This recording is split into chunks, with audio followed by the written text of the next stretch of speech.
and joining us. And so happy he is Bryce Carter. We've been kind of talking about you, Bryce, before you joined us here. 1 year here. I'd be interested in what your takeaway was coming back to the state of Oklahoma and playing at Oklahoma State. And we're going to get into what you're going to do now from here on out. But how you doing? I'm good. Thanks for having me on the show. Give us a little idea. This was an up and down year for you health-wise. Up and down year as a season would go for the Cowboys, but your overall takeaway of playing here just a short time. Yeah, no, obviously this place it's a very special place, and the people that run the program with Josh and Rob and Jimmy V and really everyone, like I said earlier, really opened let me into the program with open arms from the very beginning, and so it lived up to the expectation. And I'm really happy I did it. Obviously, with the injuries, we had a couple of personal setbacks. But overall, I mean, as you can see, we had a really successful year, and that starts from the top down. So, I kidded you in a nice way. Every time we talked about an injury, and like they putting you in a bubble or something like that. But that's the nature of obviously the baseball, but it's the nature of your position. But yet you fought through all those the best you can, other than the protocols where they wouldn't let you play. But you weren't a guy who liked just sitting over there watching everybody else play. No, it was definitely tough, especially with the injuries being obviously the concussion and the broken finger. But taking foul balls off the mask is not something you can avoid by any means. But no, I credit Eli and Doc Ivan with getting me back on the field and taking the necessary precautions and giving me the extra help I needed and the rest I needed. I know I fought with Eli a couple times because I wanted to get back on the field, but they had my best interest in mind and made sure that I was healthy. It just so happened that every time I got healthy, it happened again. So, yeah. I want to brag on you here, and I have throughout the year. But these numbers point out what I'm talking about. Yeah, you played in 47 games. You started in 44. But you had 40 hits.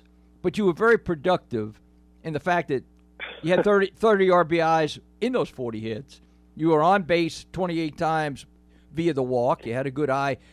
Long story short, when you went to bat, you fought that pitcher, and more times than not, you found your way to the bag.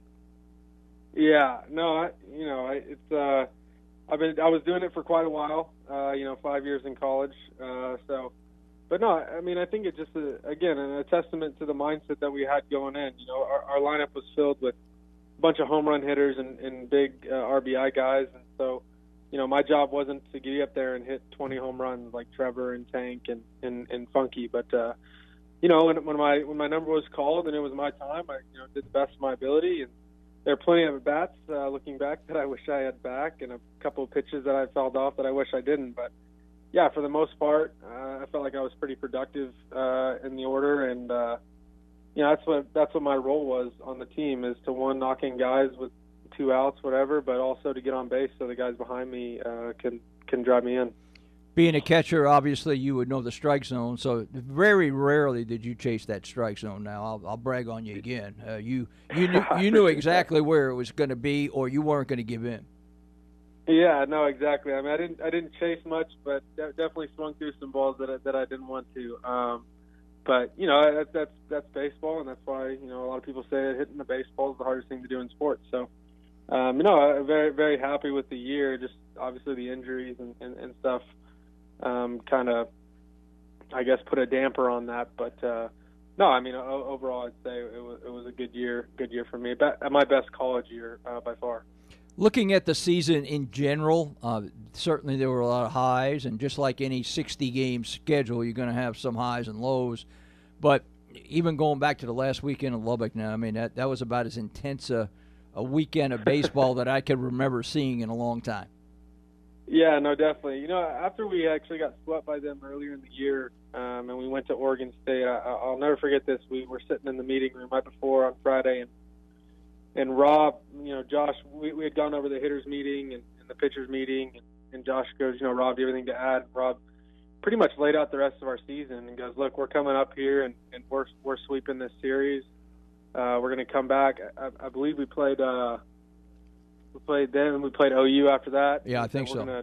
gonna sweep OU, we're gonna sweep Baylor, we're gonna win the Big 12, we're gonna win our regional, and no one's gonna beat us at home. And he kind of laid that out for us, and we actually responded and did it. I know a lot of guys were definitely responded well to that. And we went into Texas Tech, and we felt really confident about our team, and we still do. I think this was a very good baseball team, and if we continue playing that series in a best of 7, I think we got them. But a couple big hits here and there from them, and they got us. I'd say that the Texas Tech team we played was obviously very good. All the way through, defensively, offensively with Josh Jung, Cam Warren, those guys really.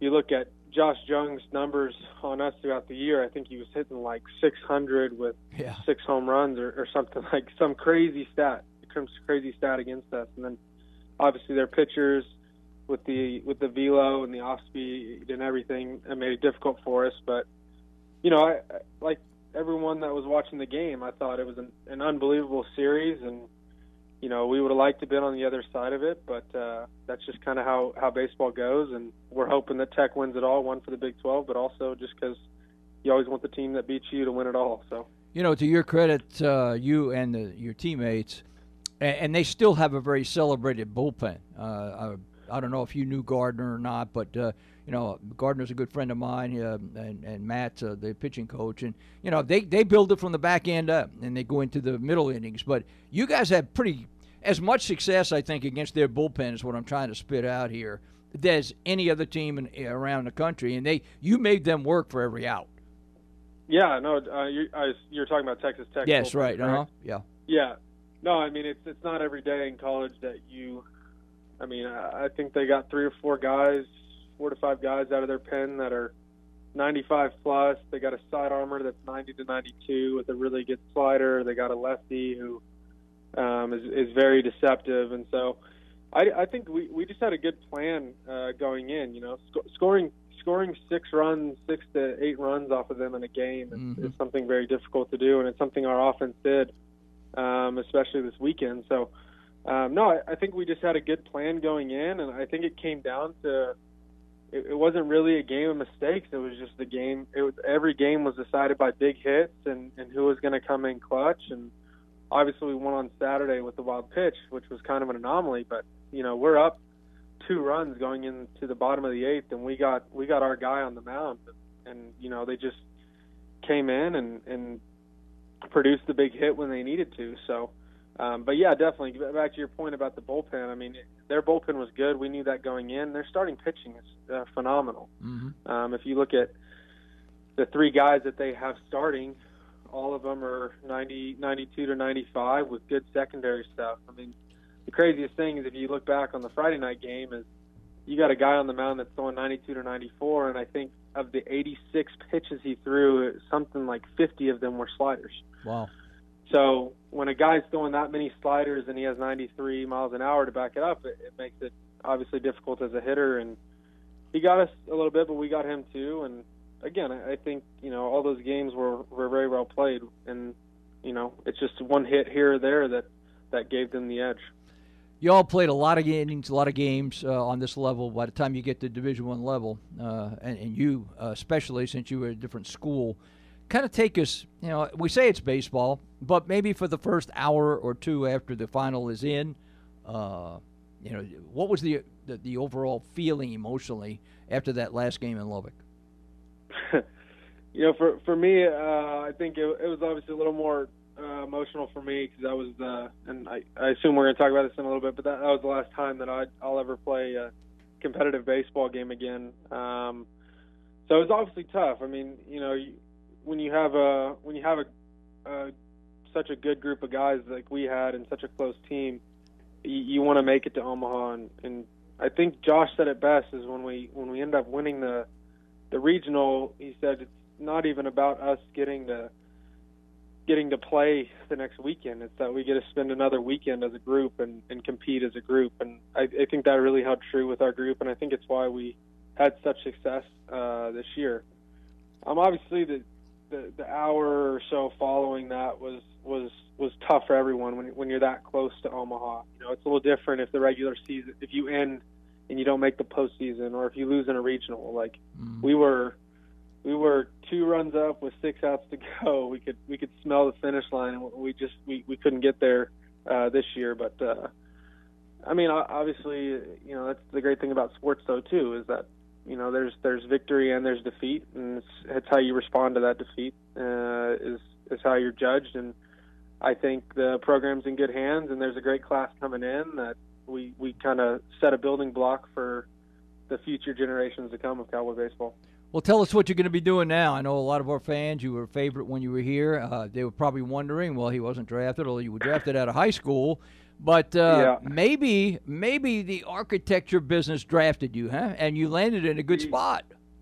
Yeah, no kidding. So, I mean, obviously, I went undrafted, and no free agent deals popped up. So that was a tough pill to swallow for sure, and something that it's going to take time to get over. But when one door closes, I think another opens. And I believe actually on Thursday, right before the Lubbock Regional, my boss from 2 summers ago in New York called me, and he was obviously upset, or he was upset for me that I didn't get drafted, but he offered me a job in New York. So through some time and some planning and stuff, I'm actually moving up to New York in this next week and starting an architecture job and kind of moving on with my career in that way. So, through talking to my mentors and stuff, that's really what they're saying to focus on is, this awesome door, this 20 years, ever since I was 3 years old, this life of baseball that you've had has been awesome, and it's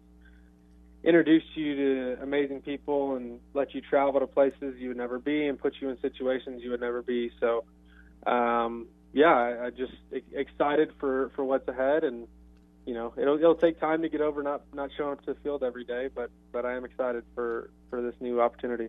And please don't go get yourself any Yankee gear. If you're gonna go get some gear, I mean, get some Mets gear, please, and not Yankee gear. I know it's gonna be weird just sitting there being a fan now, but my older brother's a Yankee fan, and and we'll see. Yeah, he is, but we'll see how it goes. I'm sure I'll go to a game or two. Maybe you can balance it out in the apartment and bring some Mets stuff in with you. Hey, right. You were a treat to be around, even though it was a short period of time. And I went back and looked at a couple of box scores, and we actually faced you when I was over Coweta in a couple of scrimmages when you were in high school. So I don't remember the name, and you probably had a good day against us. I don't recall. But just a treat to be around, and the best of luck for you in this new endeavor. And we'll be checking in with you. Hey, always good to talk to somebody up in New York City, see how things are going. Don't be a stranger now. Yeah, definitely. You know my number. Give me a ring. Let me know what's going on. Yeah, give me a call anytime. Thanks for having me on the show. I really appreciate it. All right, Bryce. Thank you, bud. Bryce Carter, one of the good guys.